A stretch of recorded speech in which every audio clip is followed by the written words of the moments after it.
কি করে দিচ্ছে আমার সেভিংস বইও 25,000 টাকা রাখছি আমার সাথে জমা দেয় আমার কাছে নেট না আমি কারে দিয়েছিলেন স্টার্ট হয়ে দিচ্ছি হচ্ছে নেট নাই তো কয়দিন পরে আসছে নেট নাই তো আমার কাছে হাঁটি তোমার টাকাটি আমার একটা দরকার লাগে নিছি গিয়া তোমার টাকাটি পরে আমি দিই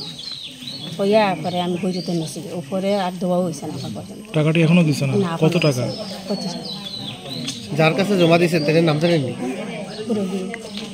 পুরবী দাস থাকে না ও টাকার ব্যাপারে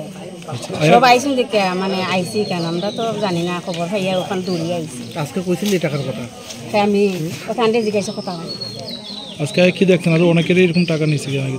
আর তান্ডে জিজ্ঞাসি আমি তার কথাও বলি আমার কাছে এমন একটা পাসবুক আইছিল যে পাসবুকের মধ্যে আমি দেখি এন্ট্রি আছে হ্যাঁ এটা আমি জয়েন করার আগে পাসবুকের মধ্যে এন্ট্রি আছে অফিসের সিলও আছে কিন্তু ডিভাইসে জমা নাই তাই সইও আছে ডিভাইসে জমা নাই তো এটা দেখে আমার ডাউট হয়েছে আমি রিটার্ন কমপ্লেন দিছি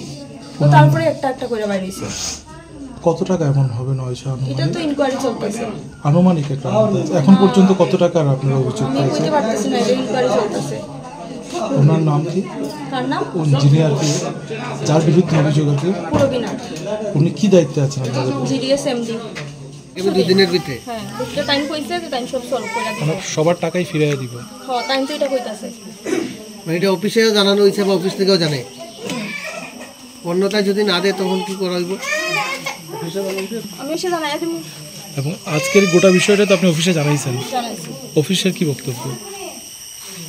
তার যেটা হয়েছে এটাই 15 তারিখের ভিতরে সলভ হইব সব কিছু